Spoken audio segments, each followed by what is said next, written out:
Meeting to order. Welcome to meeting number 142 of the Standing Committee on Transport, Infrastructure and Communities. I want to begin by acknowledging that we are gathered on the ancestral and unceded territories of the Algonquin and Anishinaabe peoples. I want to express gratitude that we're able to do this important work of this committee on lands that they've stewarded since time immemorial. Before we resume the meeting, I want to remind all in-person participants to read the best practice guidelines and the cards on the table. These measures are in place to protect the health and safety of all participants. Today's meeting is taking place in a hybrid format. Pursuant to Standing Order 1082 and the motion adopted by the committee on Thursday, November 21st, 2024, the committee resumed its study of environmental contamination in the vicinity of the dock in Fort Chipewyan. All witnesses have completed the required connection tests in advance of the meeting. Colleagues, I'd like to now welcome our witnesses. Appearing before us today, we have the Honourable Anita Anand, Minister of Transport. Welcome to you, Minister. From the Department of Transport, we have Mr. Arun Tangaraj, Deputy Minister. Welcome to you, sir. And Stéphanie Hébert, Assistant Deputy Minister for Programs. Minister, I'm going to turn the floor over to you for your opening remarks. And I know that you've shortened them because you have a hard stop at 4:30, and we greatly appreciate that to give more time for our members to ask questions. The floor is yours. Merci beaucoup, Monsieur le Président.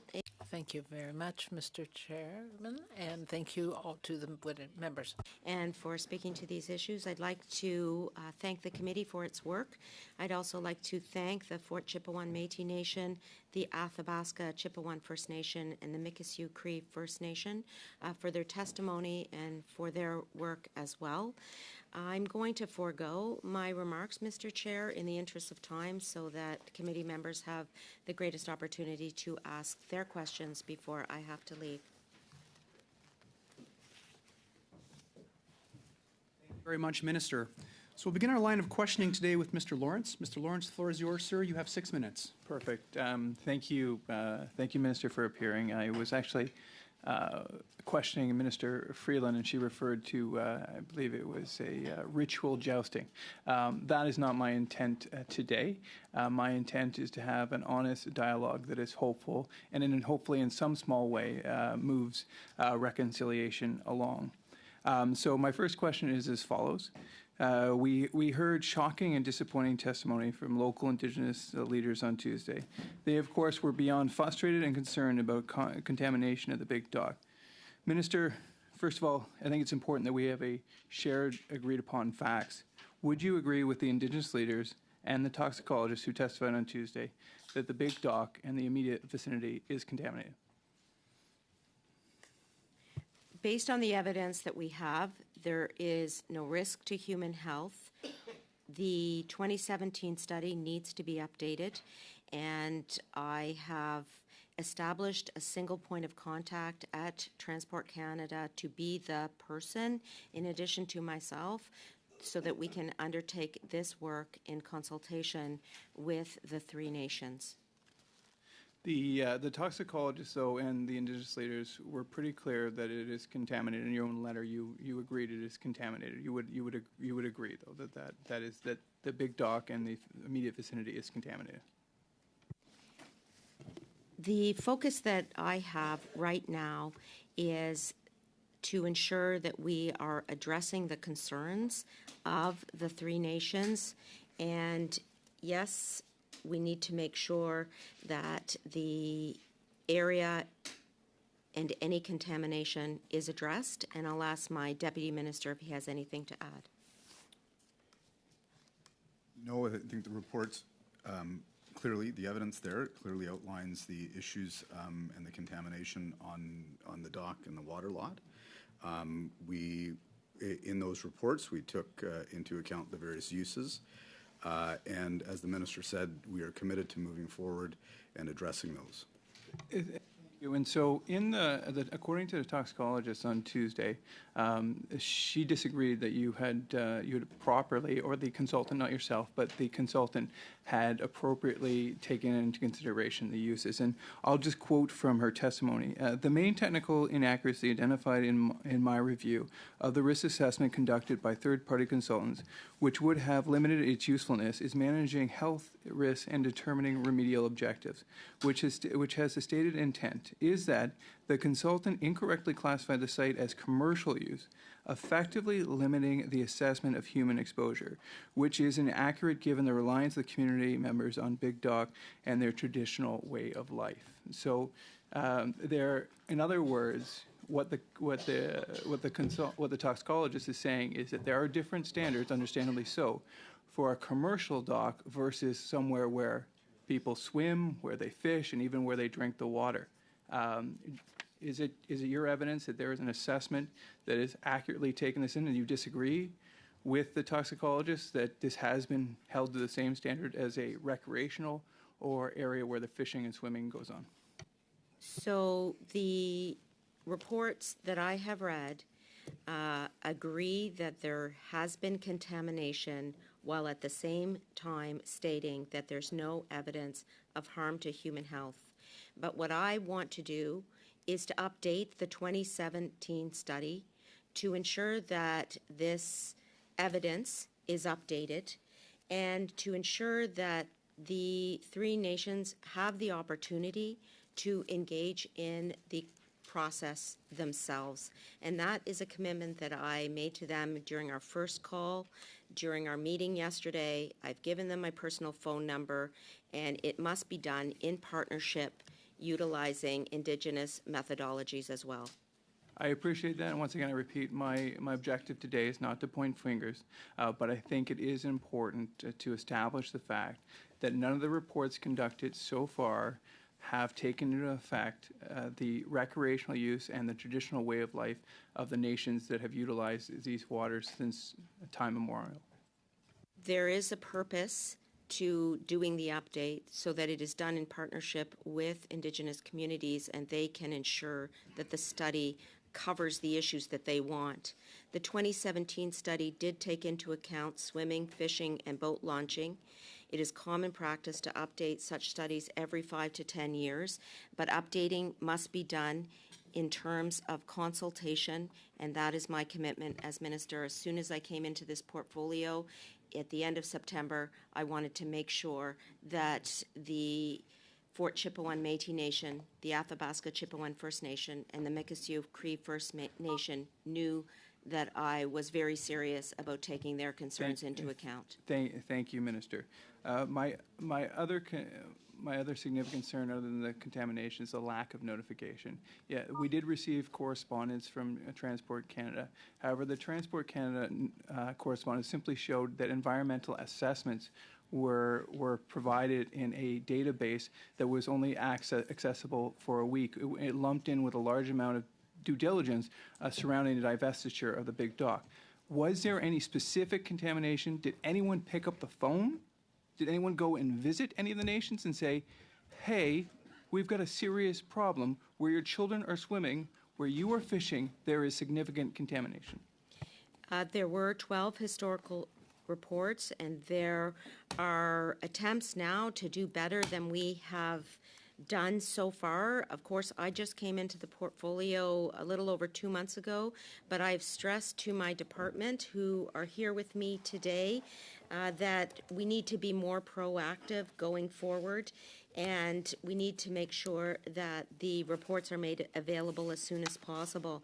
The documents have been loaded onto a website, and there will be more proactive measures going forward, including, as I said, the fact that I've shared my personal contact information. So at any point when the process is not proceeding the way in which the nations want, they will be able to contact me, and I have invited them to do so that I can address that with the department. My apologies. Thank you, Minister. No apologies necessary, Minister. Thank you very much. Next, we'll go to Mr. Rogers. Mr. Rogers, the floor is yours. You have 6 minutes, sir. Thank you, Chair, and welcome, Minister and officials. Minister, yesterday or Tuesday, we heard from some of the witnesses here that there's a problem around contamination. There's a problem around the infrastructure of the Big Dock. But the other issue that we heard about from Chief Adam, I think it was that there's a wildfire, there's an emergency, this is their source, this is their access to getting out of there. This is their emergency route, escape route. So how can the communities at Fort Chippewa, I guess, evacuate in case of a wildfire? That's my concern. Well, I'm glad you raised that because that's a concern that I've discussed with them as well. And certainly evacuation plans in the event of an emergency are extremely serious now because of the effects of climate change. I've reached out to Minister Haidu. I've reached out to Minister Sajjan. Both of them have responsibilities, respectively, over Indigenous services and emergency preparedness. They have assured us that aerial evacuation plans through the use of helicopters, if required, are in place and approved for emergency evacuation, even if the airport itself is unavailable. At the same time, the nations raised with me the possibility of establishing road access, and I am discussing that possibility now with Minister Guilbeault regarding the Parks Canada access and with others in our government to see what might be possible. Minister, one thing you said earlier was where you've engaged with these leaders and trying to make sure you engage in lots of consultation going forward, and that's extremely important. I think what's happened in the past is unfortunate in some cases, but the engagement and the consultation going forward to find solutions is critically important. Minister, the testimony from the First Nations chiefs on Tuesday as well was a bit disheartening from some of the things that they're dealing with this problem. So we've heard the situation has caused mental and emotional distress for the community members, and you could easily detect that in their testimony. So can you share with us how you plan to address this as well? Most definitely. I've been in touch with Indigenous Services Canada and Minister Haidu in particular. I have shared the community's concerns. I have advocated for more mental health supports to be provided to the community to address the stress and the trauma that arise because of these events. And I understand that Indigenous services officials have noted that they are ready and they're willing to meet with the nation's representatives to discuss options for support. And so, again, the Indigenous Services Canada, Minister Haidu, are ready to support. Thank you very much, Minister. Time left, Chair? I'm going to share that time with my colleague, Mr. Badaway. Mr. Chair, and thank you, Mr. Rogers. Minister, we've had a great deal of discussions with the folks from Fort Chipewyan in the last couple of days, and I want to give them a lot of credit, too, for being down here, spending the whole week down here to really let us know what their expectations are. And you made it very clear today that part of those expectations are that it would be community-driven. They would lead the process, and we would simply be a resource to them to fulfill what their desires are in terms of dealing with these challenges. You didn't get a chance to say much in your opening statement, and I know you wanted to touch on a few of those issues that they brought to your attention. Allow me to give you that opportunity now. Thank you so much. Tout d'abord, je tiens à dire qu'il To begin with, I do want to say that there is no immediate problem with safety or the environment at the dock.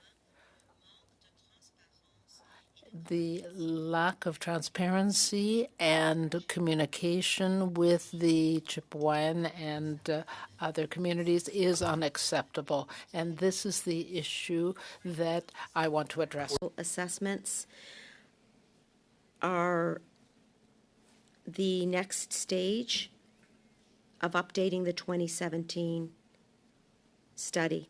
And Transport Canada is going to assume the full cost of updating these assessments. And this process will be done in consultation with the local nations. And that is what I heard from them in our very first conversation. And that is what I stressed to my officials sitting with me here today, every single time we discuss this issue. These assessments will then inform Transport Canada's next steps in determining, in consultation, how to safely manage or remediate the site. Transport Canada officials are also planning to visit the site, but only with the permission of the Athabasca Chipewyan First Nation, the Mikisew Cree First Nation, and the Fort Chipewyan Métis Nation, and on their schedule. And similarly, if I am invited to attend and go, I would do so only at their convenience. Thank you. Thank you, Minister. Thank you, Mr. Chairman. Thank you, Mr. Badaway, and thank you, Minister. Prochainement, nous avons Monsieur Barcelou Duval. We will now go to Mr. Barcelou Duval for 6 minutes, please. Thank you, Mr. Chairman, and welcome, Minister, to our committee. I know that of those First Nations leaders who were with us on Tuesday, a number of are back with us today.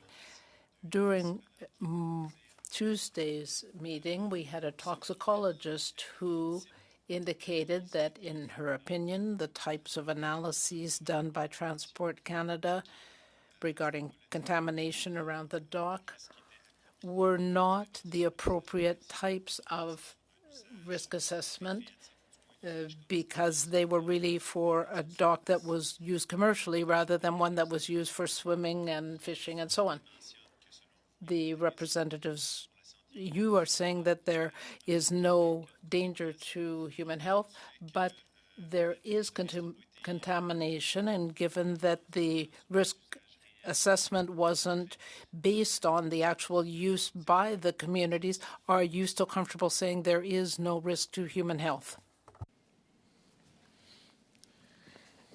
Premièrement, To begin with, according to the evidence we have, there is no risk to human health when the site is used for swimming and fishing and other purposes. However, the assessment needs to be updated every 5 to 10 years. So even before we go ahead with that, we are consulting with the nations there, and that it is very important to update the 2017 report.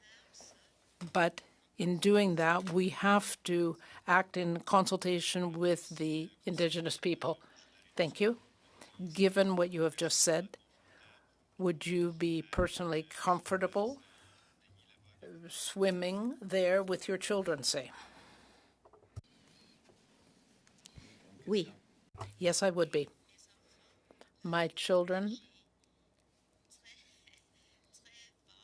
can swim very well, and one day I would like to visit the committee, community if I am invited to do so. I have another question. Since the information was leaked, I think there is contaminated water somewhere, but I won't say where. If you tell me that water is contaminated, I wouldn't swim there. But anyway, we know that in 2023 there were leaks from the ponds upstream. So why wasn't there an assessment after that? C'est une bonne question, bien. That's a good question. I spoke with Minister Guilbeault today, and he has announced $12 million for a health study with these 3 Indigenous communities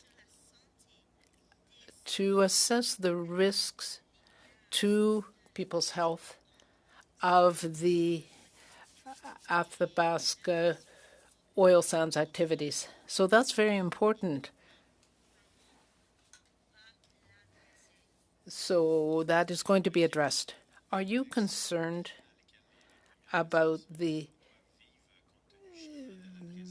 environment in which these people have to live? There's a lot of uncertainty. There are these oil sands activities because there's no recent data on the effects of that 2023 leak. This is why we have to update the 2017 report. But at the same time, we have to focus on the provincial government's responsibility. There isn't just one party here. There are other stakeholders as well that have a responsibility. And my counterpart in Alberta, we have to ask the provincial government what they will and need to do. We, in the meantime, continue to work with the Indigenous communities, but there isn't just one aspect. The province is involved as well. I have one last question for you. Tuesday, we had community representatives who came before the committee, and they said that they were disappointed not to be able to meet with you. And we know that they did manage to arrange a meeting afterward with you. So why did things happen in that order, and what was the result of that meeting? Dès que j'ai appris qu'il As soon as I learned that they wished to have a meeting with me, I was there with them. And I gave the whole group my personal phone number. We had a good meeting, and we are continuing to work on this situation. There's a lot to be done, and I'm determined to work in consultation with them because we take our responsibilities serious as a Liberal government. Mr. Bachrach, you have 6 minutes, sir. Thank you, Mr. Chair, and thank you, Minister, for being back at committee and answering our questions on an issue that I think, frankly, has horrified a lot of members of the committee. Hearing from the community, hearing their sense of frustration and fear and anxiety that an area where their kids play, where they swim, where they collect plants, has been contaminated for a long time, and they weren't aware. I understand that shortly after taking on this new mandate, when you became aware of this issue, you participated in a phone call with Indigenous groups in the area, and that on that phone call, you apologized for your department's actions. And I'd like to give you a chance to apologize here today publicly. Yes, thank you for the question. I do apologize for the actions of the Department of Transportation over the last number of years. I have been equally frustrated at the way things have transpired. While there is no risk to human health based on the 2017 study, reports were shared, but more could have been done earlier, especially in sharing information. And that's why I committed, upon hearing all that has transpired, that things need to change. And that's exactly what I'm trying to do. And I know that it is a matter of trust, and that's hard to come by, especially when you've faced the situation that these three nations, the Fort Chipewyan Métis, the Athabasca Chipewyan First Nation, and the Mikisew Cree First Nation, especially when you face what they have. But trust takes time to rebuild, and I'm committed to doing this work. Minister, have you been briefed on the presence of gamma radiation at this site? No, I have not, but I will turn to my Deputy Minister, who has been in his seat longer than I have been in mine. So, Deputy? So, nor have I. I have not been briefed on that, and our readings of the evidence that's been there has not indicated that, but happy to. I'm just going to read from the 1997 environmental assessment of the port site. This is the Transport Canada-owned port in Fort Chipewyan. It says, radiation surveys of the government wharf and isolated rocks and boulders used in the construction of the wharf indicated gamma radiation levels. If you read on, this is in the executive summary, if you read on to the next paragraph, It says the presence of gamma radiation was noted at the wharf site in the above report. Further investigation of the property should be initiated if the future use of the Transport Canada property is changed. Do you find this alarming? Like, I guess I'm alarmed that you don't know that this is in one of the reports that was concerning this property. Actually, the honourable member is raising the 1997 information. I am basing my remarks today on the most recent report because every report builds on the previous report. He is mentioning the oldest report. I am speaking about the most recent report that we are going to be updating. It is the most updated assessment, and each assessment builds on the other. And I will say that the Wood Buffalo Regional Municipality has rigorously tested the water, and on August 28th stated that the water was safe. That doesn't mean that the report doesn't need to be updated. It does. But I wanted to mention that I'm basing my analysis and my remarks on the 2017 study. So according to this report, Fort Chipewyan was a major stop along the network used by Northern Transportation Company Limited to supply the community. This is the Northern Uranium Transportation Network. And the last line that I read says, further investigation of the property should be initiated if the use of the site is changed. Do you know if any of the subsequent environmental investigations measured radiation levels at the site? Further reports were done. We need to ensure that we have evidence-based decision-making. Rather than rely on the 1997 report, we are relying on the 2017 report that stated that there was no human health risk. That said, we will undertake the update to the study to ensure that issues such as the one you're raising, as well as the ones that the nations themselves are raising, are addressed, and they're addressed in a way that is consultative.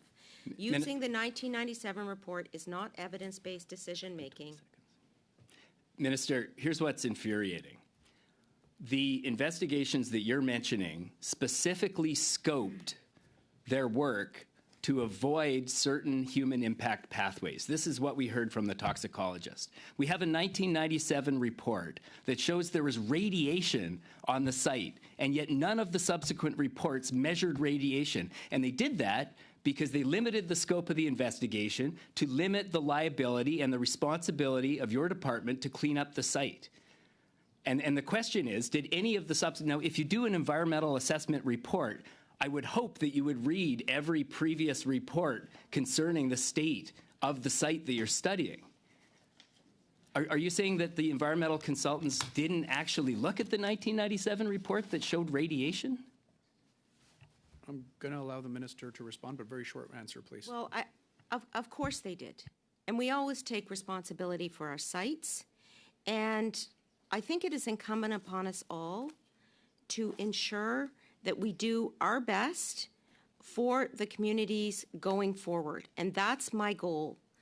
And to the extent that there are issues with what Transport Canada did in 1997, I have apologized for their past behavior. So what I'm doing is what I personally can do.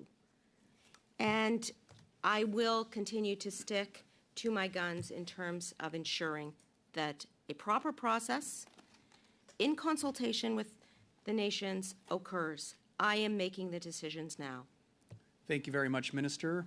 Next, we'll go to Ms. Goodridge. Ms. Goodridge, the floor is yours. You have 4 minutes, please. Thank you.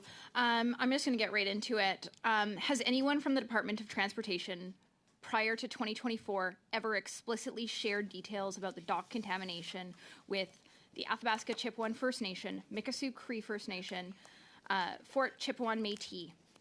Yes or no?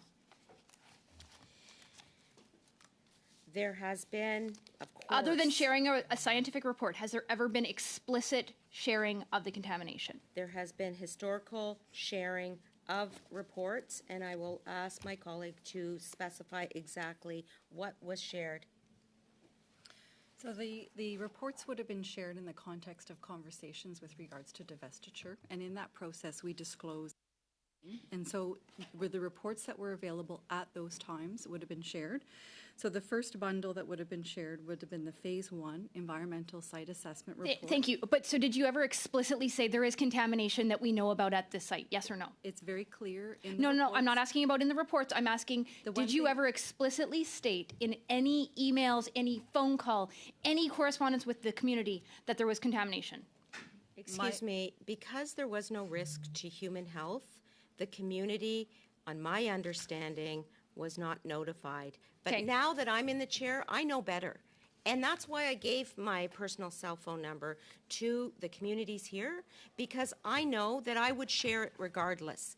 And I don't want to be confused with the Department of Transportation. Yes, I'm the minister, but I need to ensure that the proper and respectful processes are followed, and that's what I am intending to do. And I appreciate that, Minister, and I understand that you've only been in this position for 2 months, so you don't own all of the problems from the previous Point of space. order, Mr. Chair, point of order.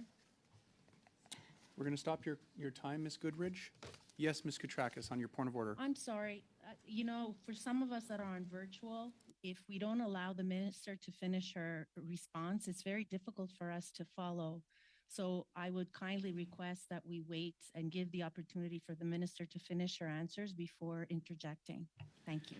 Thank you very much, Ms. Koutrakas. I just want to remind all members to try and give her an opportunity for the witnesses to respond, just for the sake of our interpreters and for those joining us online. I'll turn the floor back over to you. You have 2 minutes and 9 seconds left. Thank you. So you're also the Minister for the Treasury Board. So this is a federally mentioned contaminated site, and actually on the Treasury Board of Canada Secretariat, I decided to look it up, and it actually only has a medium priority for action. Has the priority for action changed based on this information and your meetings?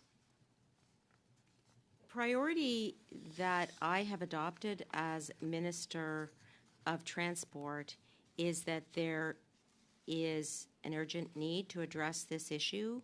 It is one of my top priorities. We will update the assessments. We need a new report, and within 2 short months, I have activated the department to ensure that we not only have the 2017 report being updated, we have a single point of contact in place for the communities, and we will engage in consultation. So, Minister, the dock is actually located on the land that's actually within the regional municipality of Wood Buffalo. Have you communicated with the mayor for the regional municipality of Wood Buffalo? I have reviewed the Wood Buffalo Regional Municipality report relating to the water. I've reviewed the public notice provided on August 28th. Okay, but that did you communicate with the mayor? Was safe, and I'm happy to take the mayor's or anyone else's call. Well, I'm just asking because I appreciate that you're now in communication with the 3 Indigenous communities in Fort Chipewyan, but there is also the regional municipality of Wood Buffalo, and I do believe that it is important to make sure that you're communicating with all the stakeholders. Do you expect communities to seek out information as to whether their community is or isn't contaminated based on the federal government's assessment, or do you guys proactively provide this information? Because it sounds like you guys expect communities to do the work themselves to figure out if their community is contaminated. Completely incorrect. I am being proactive, and I am looking to ensure that there is a relationship with me and us, with the nations. My concern is the nations, and on the issue of the mayor, I'm happy to take his call. I will be reaching out as well to the province to make sure that they are doing their fair share. Thank you, Ed. I had another question. That would have been the next one. Thank you very much, Ms. Goodridge, and thank you, Minister. Next, we have Mr. Badaway. Mr. Badaway, the floor is yours. You have 4 minutes, sir. Thank you, Mr. Chair. A couple questions, and there's 2 parts of this process. There's the first part, which is the contamination, the science attached to it, and the second part is the capital with respect to the dock. First part, the science and the effects of the contaminants of concern. Minister, you're stating today that you're going to partner in a community-led process that's going to complete basically a community-based risk assessment, identifying the contaminants of concern, the risks attached to those contaminants, updated risks attached to those contaminants, even going back to 1997. And with that, finally, a plan of remediation. And let's not forget, folks, this goes back to 1997. So all parties have had an attachment to this issue. 97, into the Harper government after that, and of course, into our government today. But let's make no mistake about it. There hasn't been nothing done about this until today. And I give you that kudos as well as that appreciation, Minister, to you and your department, and to the folks that, quite frankly, are leading this process, which is the community. And as we move forward with those, with that CBRA and the CFCs being identified and the remediation plans being put in place, Minister, would you agree that it's very important that that be the process, and secondly, that it be led by the community? Yes, I would agree.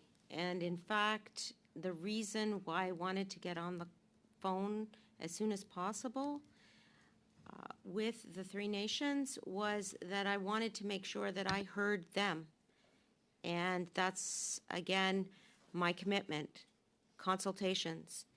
I have immediately taken action. I'm committed to reconciliation. Work will begin immediately on an updated environmental assessment, which has been ordered. I've ordered that these assessments be done in consultation and partnership with the nations, taking into account Indigenous methodologies and uses. I've established a single point of contact at Transport Canada. Who will be the point person? She has had an intro meeting already with representatives on Friday. My office has engaged Indigenous Services Canada to help arrange with supports for mental health and trauma. Also, I've engaged with Emergency Preparedness and ISK to ensure that wildfire evacuation plans are in place, and Transport Canada officials will visit the site when and if invited. Now, it was mentioned earlier by the Deputy Minister about jurisdiction, and I'm very interested in this because there is a source of this contamination. And based on that, there is a responsibility by the provincial government, the Alberta provincial government, to recognize who that source is in terms of the contamination. And second to that is to proceed with an order for them to be involved in this remediation.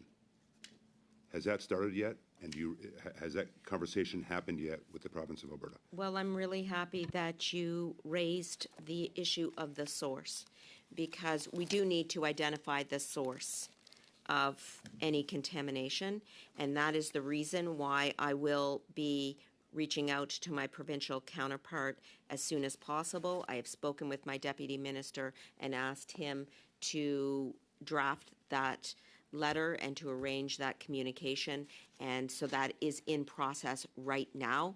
I also spoke with Minister Guilbeault, who has indicated to me that on the other sites that have been contaminated, that there was a 9-month period where the Alberta regulator did not notify the communities. And so that's an issue I will bring up with my provincial counterpart as well. There are many possible sources. We need to determine the source, and it will be multiple levels of government and multiple departments, but I will stay on top of it. Thank you, Minister. And I also want to say in my closing remarks to the community, thank you for your involvement as well. You guys have been very much involved, and we hope that, we expect that's going to continue, but we look forward to working with you. Thank you very much, Mr. Badaway, and thank you, Minister Anand. Prochainement, nous avons Monsieur Barcelou-Duval. We will now go to Mr. Barcelou-Duval. You have 2.5 minutes, please. Thank you, Mr. Chairman. I want to continue with what Mr. Badaway started to talk about, that is contamination.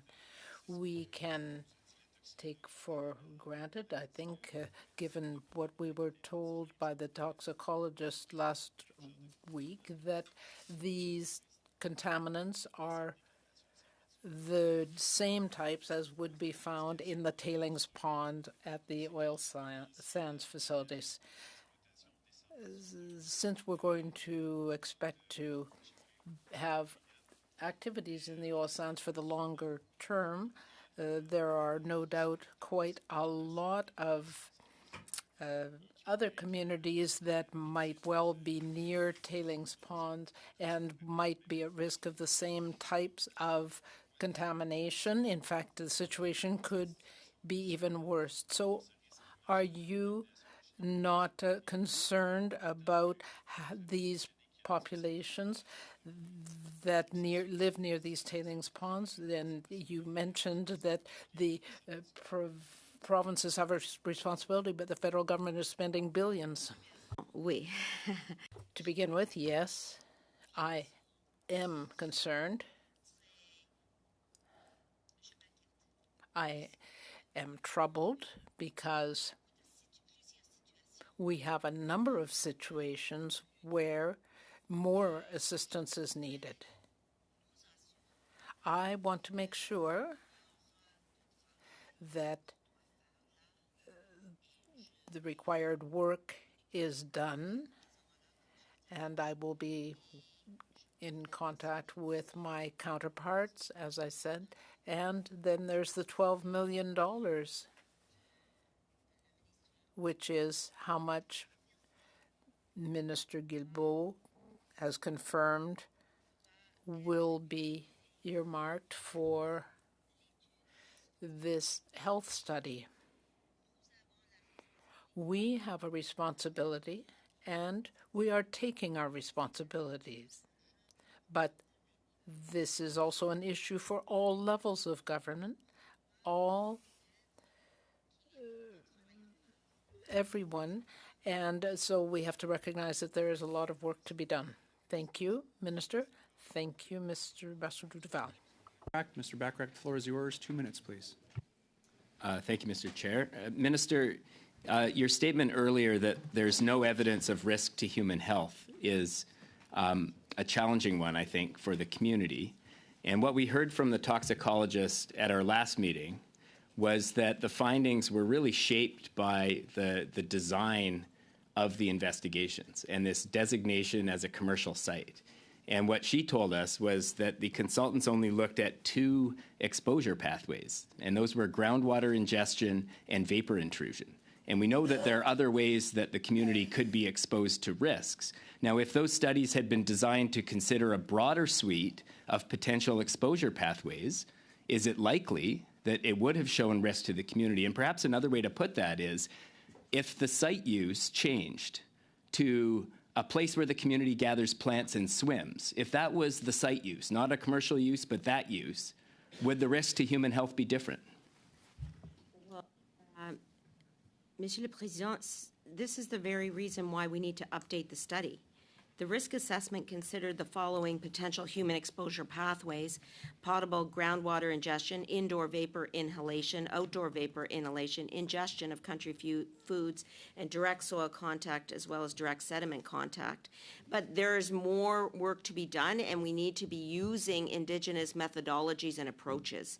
And so in order to get this right, we need to update this study, and we need to do that in consultation with Indigenous peoples, including the 3 nations.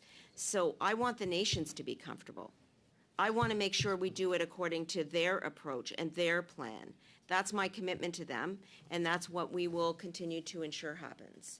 But, Minister, your statement that there is no evidence of risk to human health, that's informed by past studies that only considered limited exposure pathways. The federal risk assessment actually found measured concentrations of benzene and methyl naphthalene in the groundwater. So I'm just wondering how you can claim that there's no risk to human health and what that is based on. Because clearly there are toxins in the environment in an area that the community uses, and clearly these studies were not done properly by your own admission. How can you claim that the site has no risk to human health? I am referring to the 2017 study, but I'm not sure if the honourable member is hearing my words. I recognize that the 2017 study needs to be updated, and it will be updated in consultation with the nations. The studies were done properly, but updated ones will be better. And any statement I have made is based on the evidence in the 2017 report. It would be highly imprudent for me to offer conjecture about what I believe is the case rather than relying on statements of fact undertaken by methodology, and therefore I will personally ensure that that 2017 study is updated using the methodologies of the nations. Thank you very much, Mr. Bachrach, and thank you, Minister, for your appearance today. Colleagues, we're going to suspend for 2 minutes to allow the Minister to leave and set up the next round of witnesses. This meeting is suspended. Merci beaucoup.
order.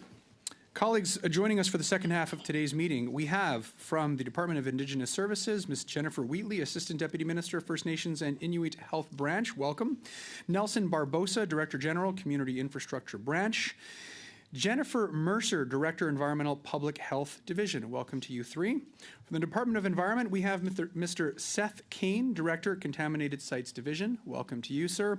And from the Department of Transport, we have Stephanie Hébert, who stayed with us. Welcome back, Assistant Deputy Minister for Programs. And Ross Ezedin, Director General, Air, Marine, and Environmental Programs.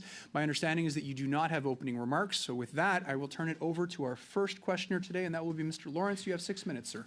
Thank you very much, and we have a great deal of questions for you, but there is a very important matter I have to attend to, and I believe that we have an agreement, and so I'm going to seek unanimous consent, and I believe that there'll be an amendment offered as well, Chair. But the motion that I would like to move at this point, hoping for unanimous consent with an amendment from the floor, is given Air Canada's plan to restrict carry-on bags for customers purchasing its lowest priced basic economy fare starting January 3rd, impacting the affordability of air travel for Canadians, the committee invites the CEO of Air Canada and the Minister of Transport to address this matter within 7 days. Thank you very much for that, Mr. Lawrence. I'll turn it over to Mr. Badaway. Thank you, Mr. Chair, and thank you, Mr. Lawrence.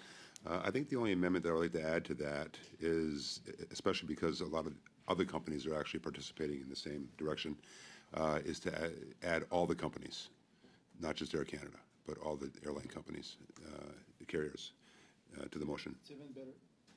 Thank you very much, Mr. Badaway. I believe there was also another change that we wanted to make with regards to the timing to provide. So we have 7 days set aside, Mr. Chair, but as you know, there could be plentiful votes, and so we would be agreeable to changing it from 7 days to 8 days, or if you prefer, the end of business day on December the 13th. Either way, it's 8 days. Thank you very much, Mr. Lawrence. What I want to do is just confer with the clerk. I believe that Mr. Badaway would have to be the one making that amendment.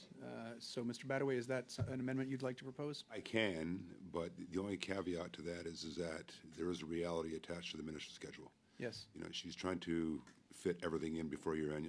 You can just well imagine members of cabinet being a very hot commodity right now. Not a priority. Trying to fit everything in before year end.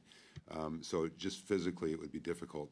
So I can't speak for her, but I'm just giving you a heads up and a warning that it'd be very difficult for her to agree to that time frame. Not to say that she can't do it later on, but in the next week or two, we were lucky to get her out here tonight or today.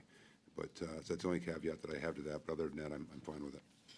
Thank you very much. And we all agree, colleagues, that would be a special meeting of the committee that would possibly take place if we can't fit one into the regular we're willing to schedule. give the chair, Brad, wide latitude in arranging that. And the other thing that we would like to state, not as member of the motion, but as just sort of instructive, hopefully for the clerk and chair, would be that we would prefer it to be a 2-hour meeting, of which there was 1 hour for the minister in Air Canada and another hour for the rest of the airlines there. So, but we're good with the amendments that advance, and obviously we want to keep the minister invitation in there, but we are completely aware that ministers we cannot compel them to testify. Thank you very much, Mr. Lawrence. I have the hands up by Mr. Bachelot-Duval, and I believe Mr. Bachrach as well. Donc, je vais vous passer la parole, Mr. Bachelot-Duval. I will go to Mr. Bachelot-Duval. Thank you. I just want to react to Mr. Badaway's suggestion, and I agree that considering that there are other airlines that are adopting similar policies, it would be a good idea to invite others. But how many are we talking about? 12, 20?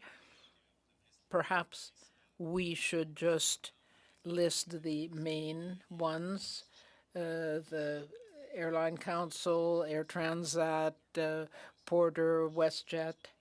I think that we should have a limited number. Thank you. Un bon point, puis je regarde. I think that's a good point, and I think everyone agrees around the table. We've got unanimous. Bachrach. Thanks, Mr. Chair. We support this motion. I think everyone sees these fees as junk fees that are going to be used to jack up the cost of flying. And we're seeing a similar pushback in the United States where airlines are trying to pull the same game. My original question was about ensuring that this is a special meeting outside of our schedule. We do have a new study starting next week, I believe, and my preference would be to not take up one of those meetings because that would only leave us with a single meeting prior to the holiday recess.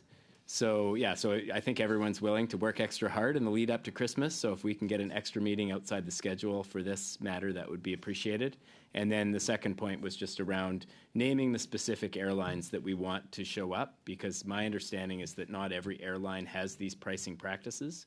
So we should probably focus in on the ones that do, although some other airlines that don't price things that way may want to add their thoughts as well about why they're not willing to participate in this kind of what I see as pretty unscrupulous behavior. So I'll leave it at that, and hopefully we can get the answers that Canadians deserve.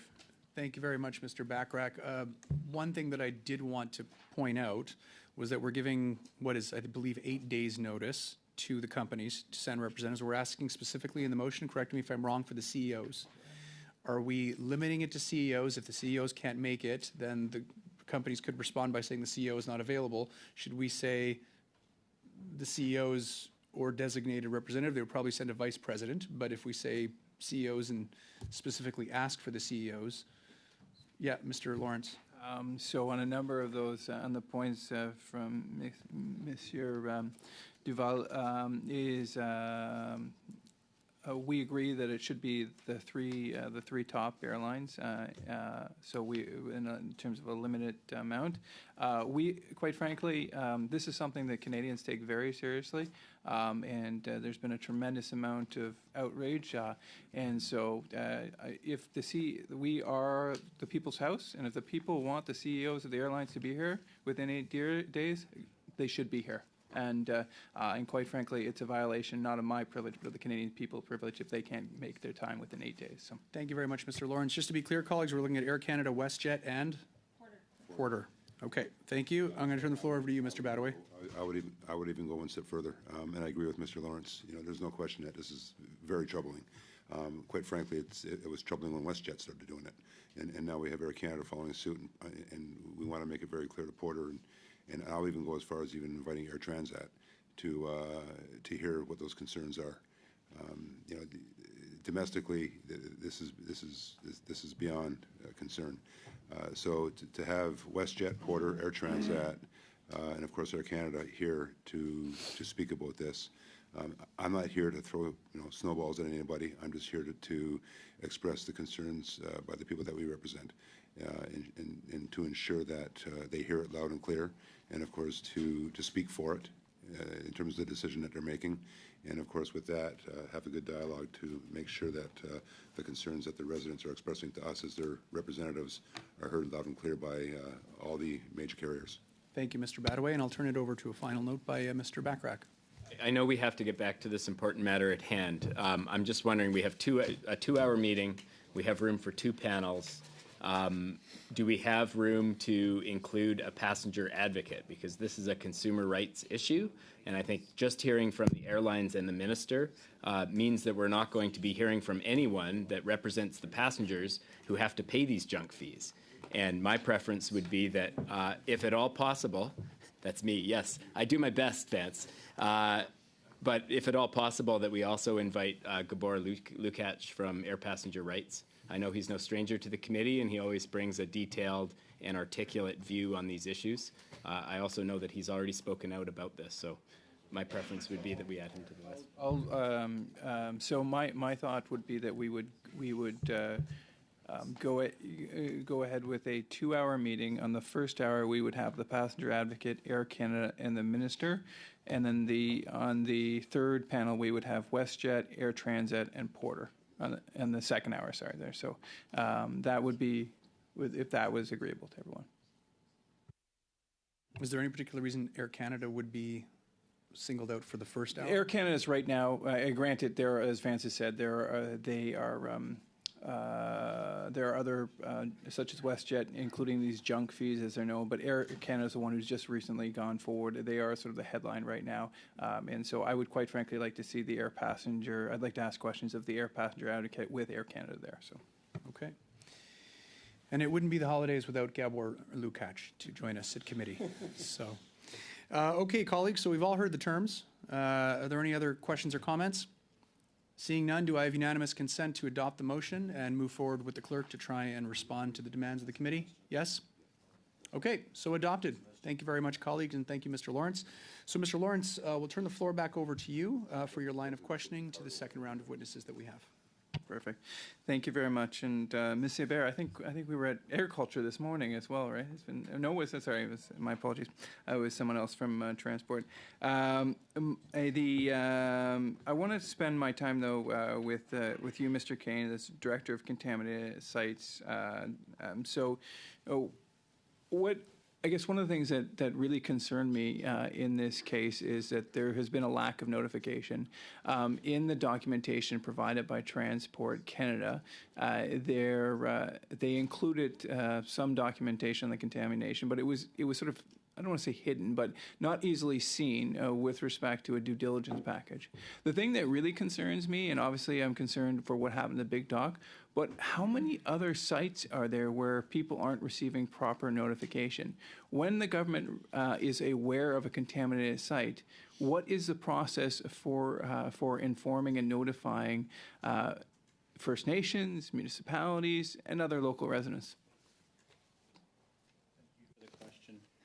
The Federal Contaminated Sites Program, which is a horizontal program that I oversee as a director at Environment Canada, working with colleagues, lays out the expectations that we have of custodians in terms of involving the public, Indigenous groups and others. It's guidance. It's not a formal sort of regulatory or other requirement. It provides guidance as a program. And in the program, it does recommend that potentially impacted members of the public, Indigenous groups, other stakeholders be identified early in the process. And then if there is case for the potential for there to be impacts, to then communicate with those groups. Thank you, Mr. Kane. How many contaminated sites are there in Canada? So we have a federal registry, which includes all of the potential and actual contaminated sites under the federal government's responsibility. That registry lists over 24,000 federal contaminated sites. A great portion of those were identified as suspected, and so part of the process for contaminated sites is to for custodians, which is to say federal departments, agencies, how many? corporations. Sorry, Mr. Kane, my time is short. I don't mean to be rude, but how many of those sites, of those 24,000 contaminated sites or suspected contaminated sites, have stakeholders such as landowners, Indigenous groups, and municipalities been notified? I don't have that level of information. In terms of the way that the responsibilities go, each of the federal departments that own the sites... Is that information your department has, and you just don't have it here with you, or...? It's information we don't gather. Yeah, so we don't have that information. So we have a department in the federal government that identifies that there's 24,000 contaminated sites, but we don't have any documentation of whether anyone's received notification that they're potentially swimming, fishing, and drinking water out of contaminated sites? The approach for this is that the departments responsible for their sites have to consider whether there's reason to notify the public. Centrally. But do you guys track that, like in terms of all right? So you throw it up on a website or whatever you do. You allow the department. Do you then solicit any feedback as to what steps have been taken? No, we haven't historically done that across the program. Okay, so we've got 24,000 sites. With respect to the Big Dock. So there was an assessment done where there was contamination. Was it your guidance then to the Canada Transport Department to provide notice to the surrounding communities? So the Federal Contaminated Sites Action Plan guidance would, and at that time did include the advice to engage community members about the contamination. So you provided Transport Canada with advice to disclose this to First Nations? We provide general advice to custodians, and that advice recommends involving community members when there's the potential for them to be exposed or near contamination. And we've seen, or we've heard testimony and seen, even from the minister, fully admitting that there was not a specific disclosure. There was some sort of, I wouldn't even say inadvertent disclosure with respect to the divestiture of the bank, of the of a dock. But you would say that this was inconsistent with your advice, and that Transport Canada either ignored your advice or just simply didn't follow it. I would also just observe that the Federal Contaminated Sites Action Plan, the program that we have had in place since 2005, does provide guidance. It provides recommendations. It has had very limited funding to support departments like transport with what we call assessment work. It's those initial number of steps to identify. Okay, thank you. Done Mr. their best, I'll say, with at least the funding that we've not been able to give them. I appreciate that, Mr. Kane. But I just wanted to be clear and that your department gave advice for notification to happen, and it didn't happen. That's correct, right? With respect to First Dock, or Big Dock. So the advice that the program provides recommends engaging community members. Thank you very much, Mr. Kane. Thank you, Mr. Lawrence, and thank you, Mr. Kane. Prochainement, nous avons Monsieur Lauzon. Monsieur Lauzon, la parole est à vous, 6 minutes. Please go ahead, Mr. Lauzon. Thank you, Mr. Chairman. And thank you to the officials who are here to answer our questions. Just for clarification, you talk about zoning for contaminated sites, but we heard that there wasn't really a type of identification where you had a neighboring park and so on. So my question is really whether this site is considered a commercial port, and how we assess it, how for the studies were the families taken into account that swim and fish and have recreation there. Thank you. So first and foremost, what I do want to say is that we definitely acknowledge that we didn't sufficiently engage the nations in doing the studies that we have done to date.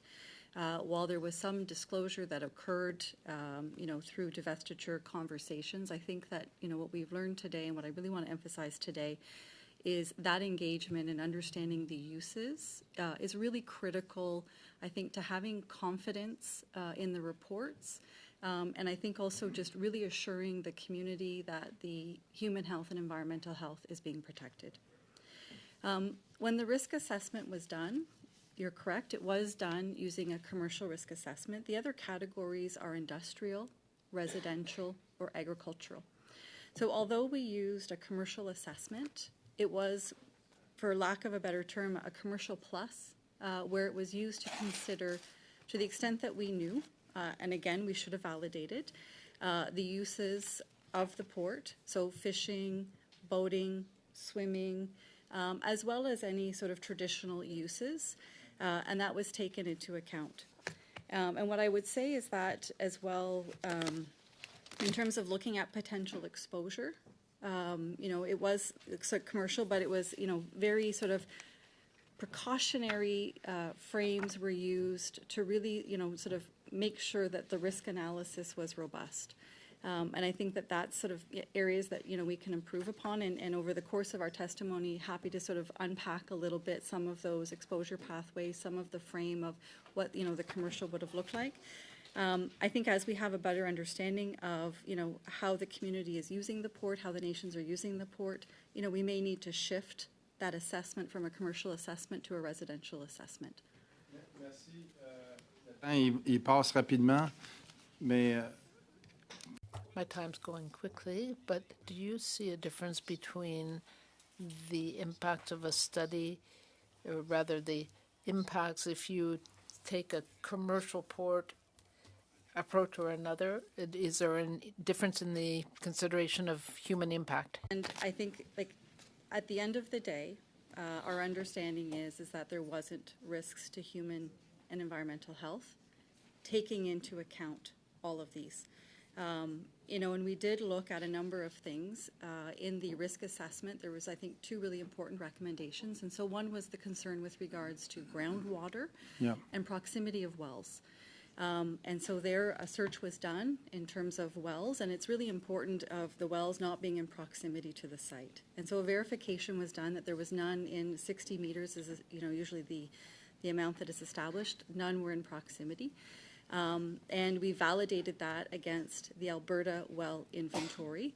The other step we also did and we looked at, and this is also brought to bear in the environmental site assessment phase 3 study, is in terms of the flow of the groundwater. So the flow of the groundwater doesn't flow from the site towards the community, it actually goes towards the lake. And so therefore, it was felt that the risk to groundwater and the risk to wells that might be in proximity would be potentially low. OK, mais merci beaucoup. On a entendu parler du programme. Thank you. We heard about the assets transfer program in the testimony we heard. Could you please explain the benefits of transferring this asset to the community? First and foremost, the Port Asset Transfer Program is grounded in the belief that local communities are best placed to manage these assets and this infrastructure, and best placed to make sure that it ultimately meets the needs of the community. Secondly, that I think is really important is in any divestiture or any transfer, everything is disclosed. So letters of intent are signed, disclosure, if you're interested, like we sign agreements, we have to share everything. And part of the negotiation process is if there is contamination, that is fundamentally taken into account in any negotiation. We will absolutely assume any liability that we might have, and we make sure that that is discussed and it is recognized in the context of a transfer. OK. Merci beaucoup, Monsieur Le. Thank you, Mr. Lauzon. Prochainement, nous avons. We will now move to Mr. Bachelier-Duval. You have 6 minutes. Thank you, Mr. Chairman, and thank you to the numerous officials that we have with us. And I imagine that among you, there will be somebody who is well qualified to answer my question. In the letter that the minister sent to the First Nations that live in proximity, it is mentioned that the most recent risk assessment indicated that there wasn't any risk for human health if the water was to be used for recreation or other purposes. So my question is as follows. To what extent can we say that that is true? I know that there is a basic principle of science that is about exposure to contaminants. For example, if I have radon in my basement, if I just go downstairs for an hour, then there is little risk. If I spend 12 hours there might be more risk. So in the statement made, it doesn't say whether the water is safe if somebody swims once a year or every day. Can you speak to that? Assessment, it outlines potential exposure scenarios. And so using a commercial scenario, and the consultant who would have done this indicated their parameters that they would have used for commercial use. They looked at all age groups except an infant under the age of 6 months. They assumed that the person would have been on site approximately 8 hours a day. Just to give you the comparison, if we had done a residential scenario, it would have been 24 hours a day. They looked at presence, 5 days a week versus 7 that you would have had in a residential.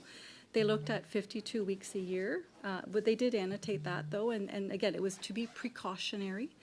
Recognizing that the site is frozen for number of weeks during the year, number of months during the year. Nonetheless, they defaulted to the 52 weeks, again, to have the precautionary period. And then, looking at sort of contact per day, and so they had water contact per day and dermal exposure per day. So these are the types of scenarios that are used to guide. Then they have to look at, for a risk assessment, you look at, the environment and the risks to human health. So they'll look at the type, amount, and location of the contamination, presence of people or wildlife who may visit the site, routes of exposure, and then the physical environmental characteristics of the site. And then for that exposure to happen, they look at like receptors and how it can be transmitted. So this would be something that we would redo with the communities, with the involvement of the nations. And I think for us, it's really important for us to better understand, were these scenarios sufficient?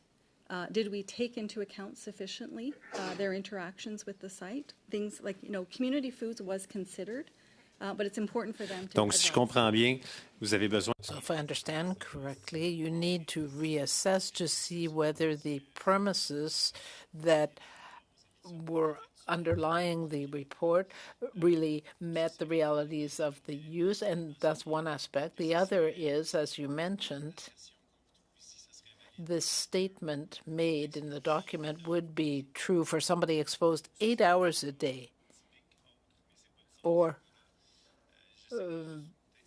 I just am trying to understand. So somebody who spent 8 hours a day in the water 52 weeks a year would not have any health problems. That the assessment uses, and the scenario tries to be exceptionally conservative because it is a risk assessment. Il me reste combien de temps? How much time do I have left? 2 minutes. My other question is about dredging. I asked this question last time, but those witnesses don't necessarily have the answer. Transport Canada has mentioned that there shouldn't be any dredging done because that might stir up the sediment and create more contamination. Is there any way of dredging in order to eliminate the contamination, or is there any way of contaminating? In other words, if people want to dredge and use that dock, is that possible? The answer is yes, but we have to be careful as we do it because of what we know in terms of the contamination, but it's also because of what we know in terms of the nature, the structural characteristics of the port, and also because of what we know in terms of buried infrastructure that is there.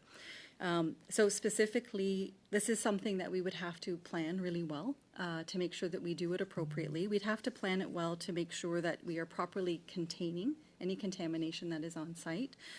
We'd have to engage in terms of any sediments that are removed that may be contaminated in terms of where they would be properly disposed of. We would need community consent for that if that was to be in a landfill. I'll go really quickly, I'm sorry. The thing I will say about the infrastructure is one of the things we have to be careful is if in dredging, because of the nature of how the infrastructure is, it's like a pool. If you lower the water in your pool too much, the sides will collapse. That's a concern that we have with this port in terms of how we would do the dredging. We don't want to in any way harm the structural integrity of the port. So we need to manage the environmental aspects. We need to manage the structural aspects. So that is going to require planning. Thank you. And that's going to require studies, and generally that takes 12 to 18 months. Thank you very much, Madame Hébert. Next, we'll go with Mr. Bachrach. Mr. Bachrach, the floor is yours. You have 6 minutes, sir. Thank you, Mr. Chair. Ms. Hébert, you mentioned that the 2017 risk assessment considered fishing, boating, swimming, that all of these were taken into account and led to the conclusion that there was no risk to human health. And yet my understanding is that no surface water samples were taken as part of that risk assessment. Was any quantitative surface water data considered when making that conclusion that there was no risk to human health from any of those exposure pathways? Mr. Chair, I can try and answer that. No surface water sampling was taken, but the purpose of the risk assessment was to determine whether or not the contamination at the Transport Canada local port was posing a risk in the surface water, but the question about whether there were broader risks around the surface water was outside the range of that. So I think those just, questions. I'm have just been- trying to, been I'm trying raised to at the understand. table. So the sediments were sampled, the soil was sampled on the land, the sediments were sampled, but the water itself wasn't sampled. And yet there was a conclusion made based on modeling of how those contaminants would migrate from the sediment into the water column or from the groundwater into the lake. It just seems like such a simple thing to collect some water samples and see if it's contaminated. Why wasn't that done?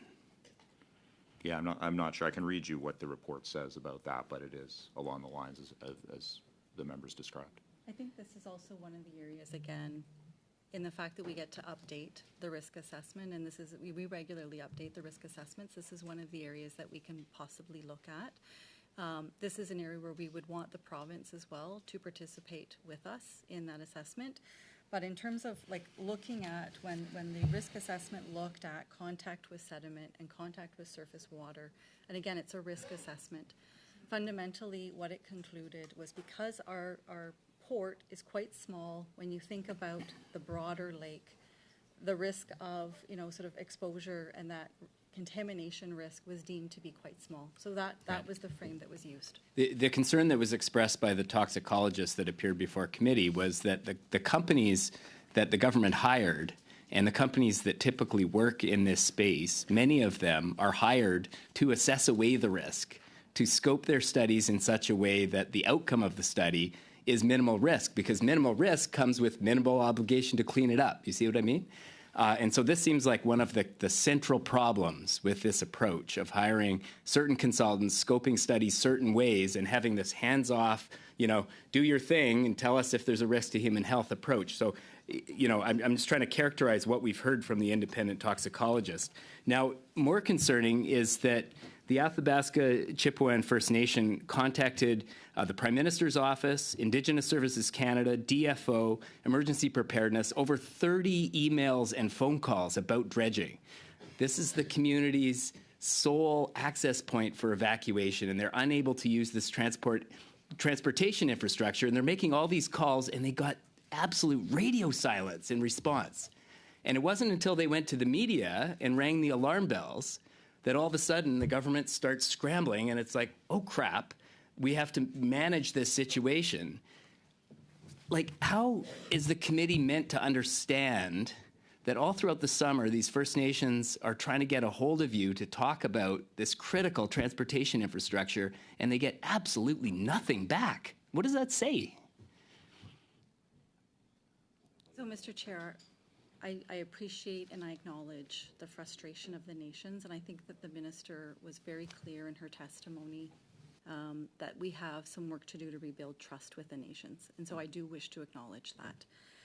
What I will say is that we did have officials who did engage through the representative on the dredging question, and we were assured when we had contacted colleagues in Indigenous Services Canada Emergency Services that in the evacuation plans, there was alternative contingency plans that didn't rely solely on access to the TC port. And that also took into account perhaps the airport would not be available.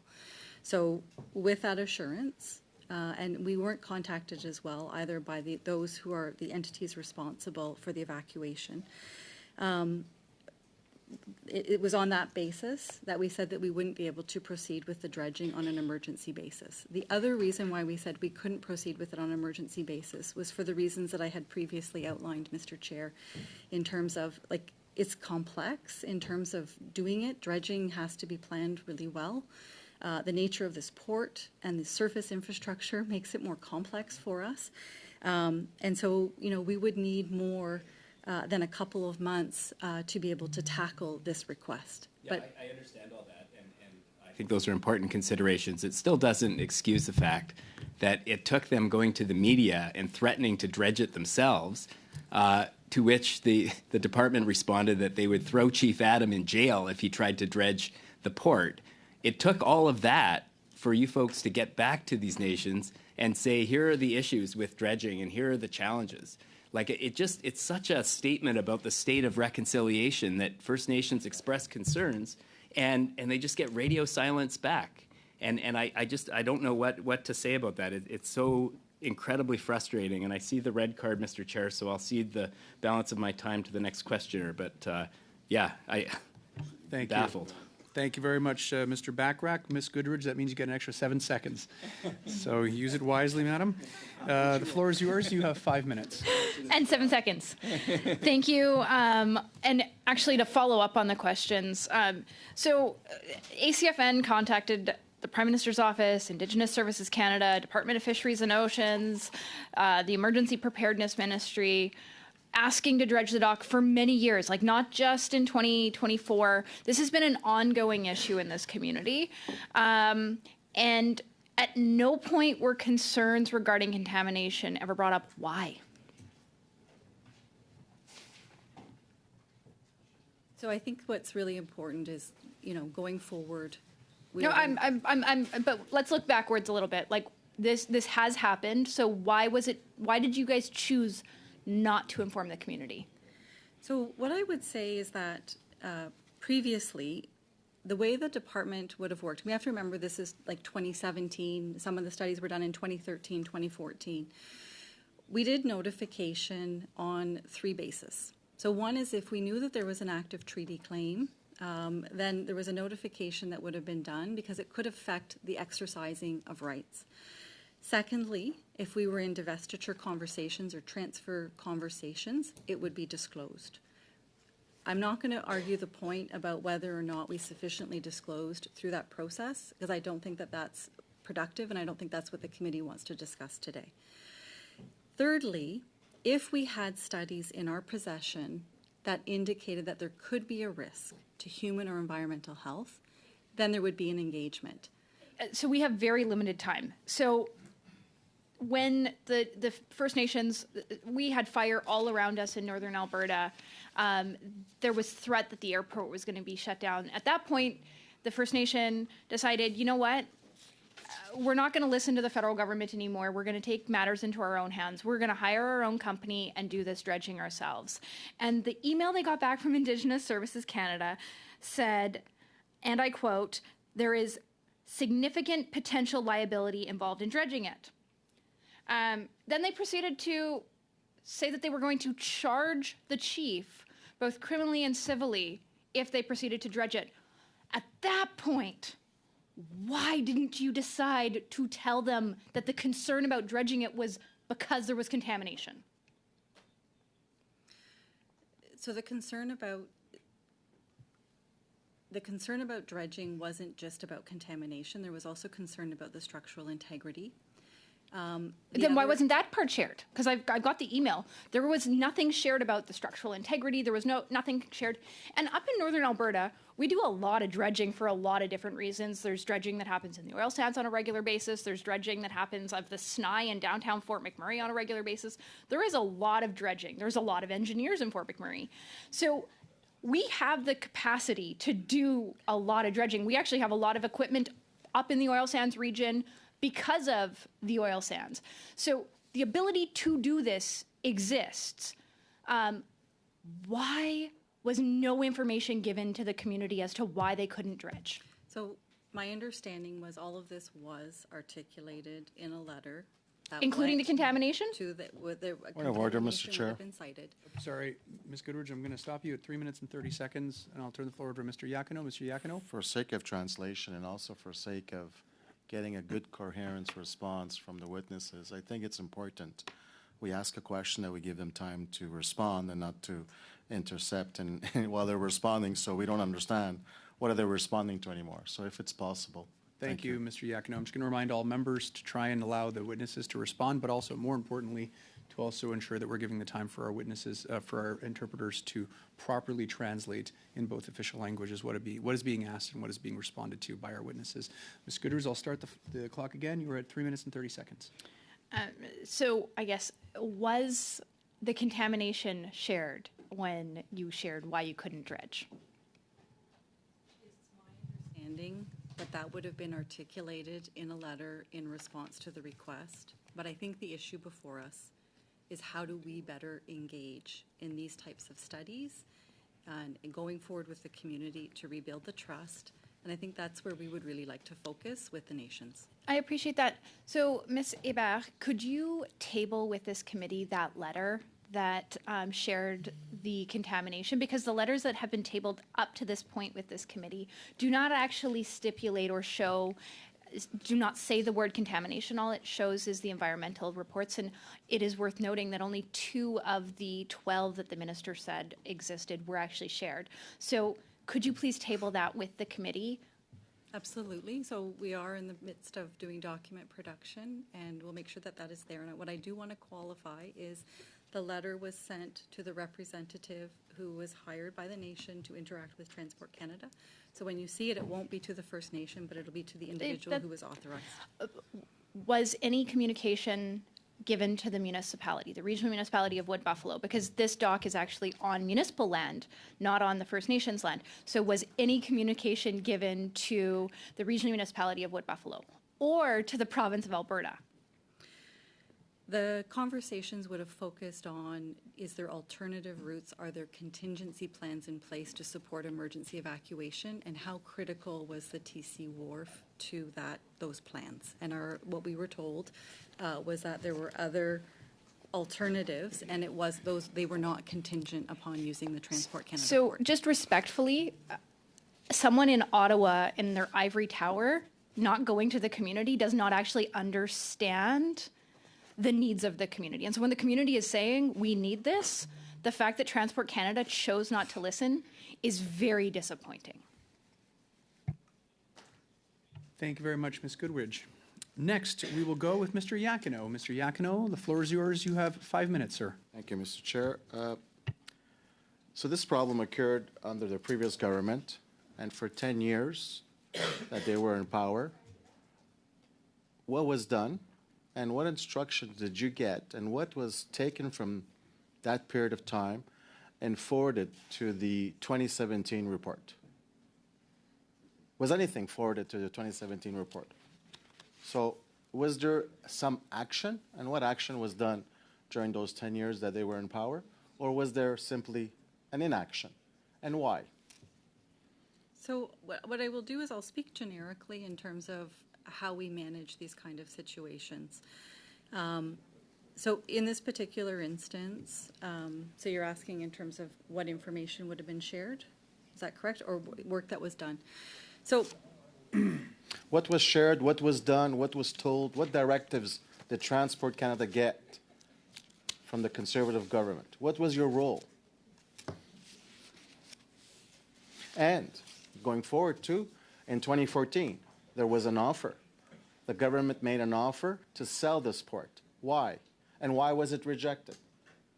You must have answers on all this. You must have been involved. Maybe not you personally, sorry, but Transport Canada was involved in those 10 years under the Conservative government. What role did they play? What did they discover? What was shared with the next government? Point of order. I have a point of order. I'm going to stop your clock at 1 minute 29 seconds. Mr. Yakino, yes, Ms. Goodridge. I appreciate what the member opposite is trying to do, but quite frankly, we have reports that go back to 1997 when the Liberals were in power. Like, this isn't a blame game of whether this is Liberal, NDP, Conservative, etc. This is the fact that Transport Canada hasn't made decisions and hasn't informed this community, and the fact that the member opposite is trying to point back to 15 years ago is pretty ludicrous to show the fact that they haven't done anything for 9 years. That wouldn't be a point of order, so I'll allow Mr. Yakino to continue with his line of questioning as he sees fit. Thank you. So I'll allow you to answer my few questions. What I'll say is that with regards to contaminated sites, Transport Canada is currently managing 238 sites. We have closed 566. So I'm quite pleased to see the progress that has been made in tackling the contaminated sites, and some of these are legacy sites that we have. What I will say also is that under the Contaminated Sites Program, and I have colleagues here who can probably be a little bit more eloquent than I can, we would have gone through various iterations of studies where we would have wanted to understand sort of the history of the site. We would have undertaken a site visit. We would have produced sort of an environmental site assessment, sort of the first report. We then build on that to get evidence and do sampling to better understand the nature of the contamination. If we find that, it is there and it is of concern, then we drill deeper and we do a third site assessment where we go in, we do much more detailed sampling. We, do ground samples. We want to understand the nature and the extent of the contamination, the volume, and then that's, ultimately translated into a risk assessment. So there's 10 steps that we follow. Thank you. But I'm more concerned on the role the government of the day played. So why in 2014 the government of the day, being the Conservatives, wanted to sell this? What did they know? So under the Port Asset Transfer Program in 2014, it builds off a previous program that existed. And again, it's about these properties were declared surplus. They were not deemed to be core to the mandate for Transport Canada. And again, it goes back to the belief or the notion that communities are fundamentally better placed to manage these assets in accordance with their needs. If it's done right, it can really be used to support regional economic development, and meet the needs of communities.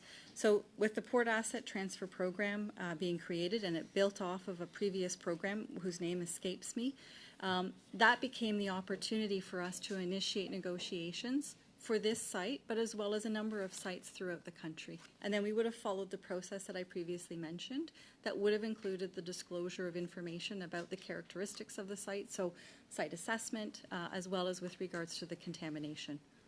The 2017 report, does it englobe all the factors of the previous reports or previous assessments, I would say? Is it something of an evolution of findings, or is it a report within itself? My understanding is that it builds on and it goes in much more detail in terms of what is found in previous reports, and really looks at risks and pathways to potential contaminate like harm for human and environmental health. So each one of these reports are iterative. Each one of these reports, as we learn more and more about the sites and the nature of the contamination, will build on it. If we discover new things, that gets scoped in, and we will include those in our investigations. And one last question: what was Mr. the Iacono, role of the unfortunately, the province? you don't have time for a question, sir. Thank you very much, Mr. Iacono. It was a good try. Monsieur Barcelou-Duval, la parole est à vous. Vous avez. Mr. Barcelou-Duval, you have 2.5 minutes. Thank you. I have a question. In the last meeting we had with the toxicologist, I'm not sure of the exact term in French, she mentioned that if there was dredging to remove the contamination, that didn't mean that if the source wasn't indicated or wasn't found, then there could be renewed contamination of the same site. So how can you identify the source? Do you have what you need to do that adequately, or would you need to engage outside contractors? Transport Canada agrees with her assessment that if we were to remediate the sediment in the port, it doesn't mean that there wouldn't be other possibilities of contamination. It is an active port, it's an active wharf, so there's contamination from that. There's contamination from the nature of how it was constructed, so it's creosote-coated lumber. But there also is the risk of contamination that may be coming from lands adjacent to the uplands. I think the minister would have referred to that in her remarks. And that is something that we would need to better understand. And for that, we would need to work with provincial entities to better understand the nature of that contamination and whether or not that contamination was coming onto Transport Canada lands. Because we would want to make sure that if we did remediate, that this didn't reoccur and this was a reoccurring problem. That's one of the challenges with this site. Merci beaucoup, Monsieur Bas. Thank you, Mr. Barcelou-Duval. Mr. Bachrach, you have 2.5 minutes, sir. Thank you. Thank you, Mr. Chair. I'm just reflecting on the 24,000 contaminated sites across Canada, and I suppose my question is whether the department will be reviewing other contaminated sites in the vicinity of Indigenous communities to ensure that the community is aware of the status of the contaminated site. You know, we're talking about one community, and I think it's clear there's been an admission by the minister and by the department that the community was not adequately notified or engaged in the possible risk to their health. There are likely sites just like this all across Canada, and I bet you anything that there are other communities that want to know if their health is at risk, whether the dock that they go to swim at, whether they collect plants near is a risk to their health.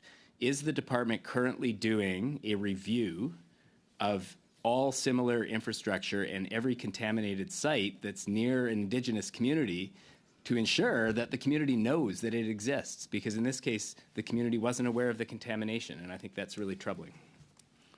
Mr. Chair, what I can say is yes. And I think that we have some better examples to point to of where we've had really good engagement, collaboration, and participation from Indigenous communities. And so I'll cite some examples. The other thing is that one of the opportunities that we also have to enable this participation and support for projects, remediation projects, is we do offer capacity funding. That's part of the divestiture process. It's also part of the remediation process.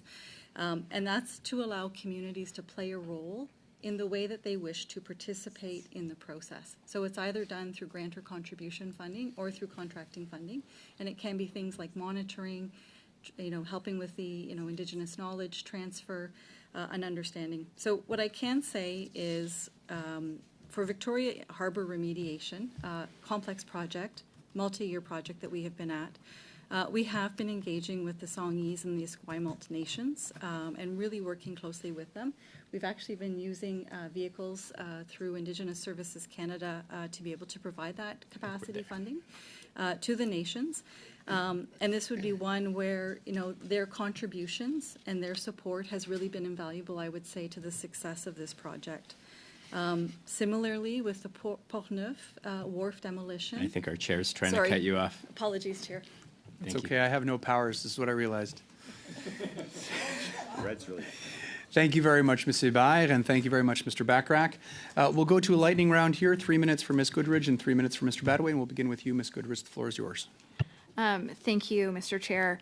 I think one of the things that is so frustrating for community is that there was no consultation with them when it came to this. This was something that was well known. They'd been asking for dredging for many years.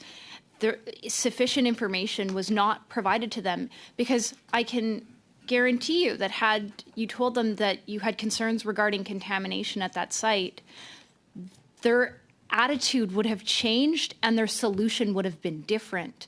And they would have been asking for remediation at that point in time, and they would have been asking for another solution.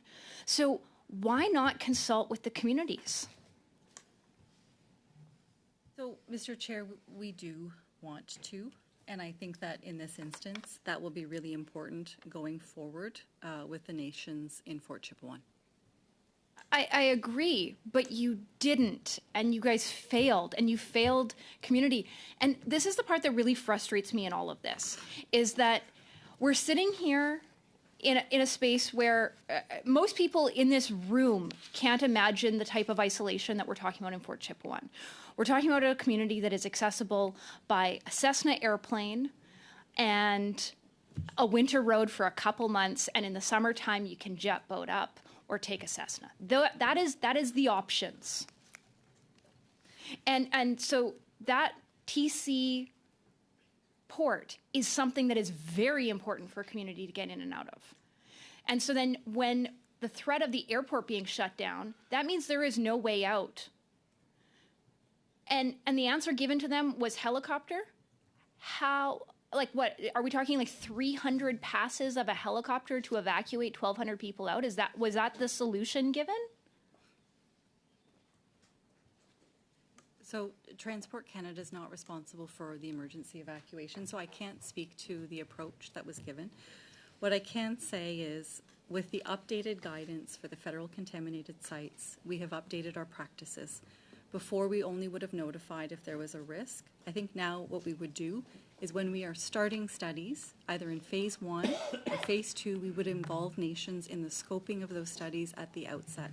So we have evolved our practices and we will continue to do so.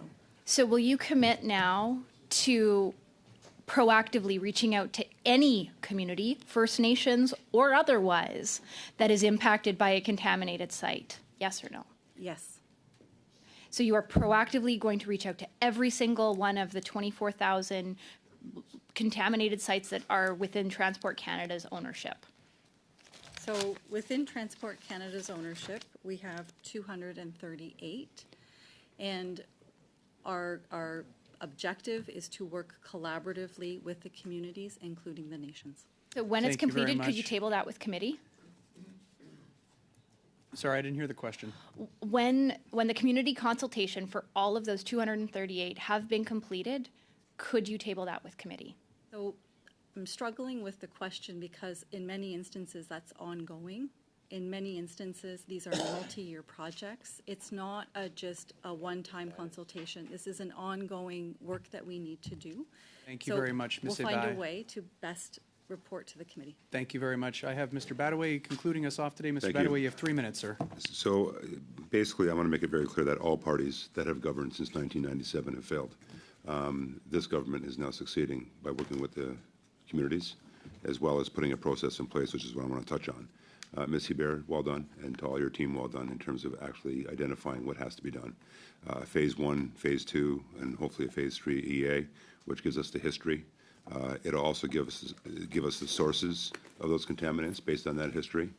The second part is in embarking on whether it's a site-specific or a community-based risk assessment to then identify the CFCs, identify the risks attached to those CFCs, and then according to the land use, the acceptable parts per million levels that will be attached to those areas, and then therefore that will dictate the level of remediation based on those land use plans that the community will or already have established. I would expect that the participants, my fourth point, that would be identified as the sources of those contaminants would participate, as well as the province would also, if need be, issue orders under their mandate and their jurisdiction to those sources of contamination to then therefore enter in, my last point, a remediation exercise, including financing those remediation exercises. What I like most about what your comments have and the minister's comments have articulated is that it's going to be community-driven, first and foremost. And we'll take the lead from the community, just offering our resources and provincial resources and the source resources as driving the process on behalf of, or with the community. Would I be accurate in that synopsis? Yes, it will be community-driven, and we look forward to redoing some of the studies. I know the minister spoke about the fact that she's reaching out to her provincial counterpart. I can't commit the province, but the minister spoke to the fact that that outreach will be done. Great, wonderful. Thank you, Mr. Chairman, and thank you to the witnesses. Well done. Thank you very much, Mr. Badaway. And on behalf of all committee members, I'd like to thank all of our witnesses for appearing before us today and answering our questions. With that, colleagues, this meeting is adjourned. Have a great evening. Just one sec, sorry. I just want to thank all of you for showing up in person. It makes their job a lot easier. Really do appreciate it. Thank you. Thank you very much, Ms. Lawrence. The meeting is adjourned. Sweet of you.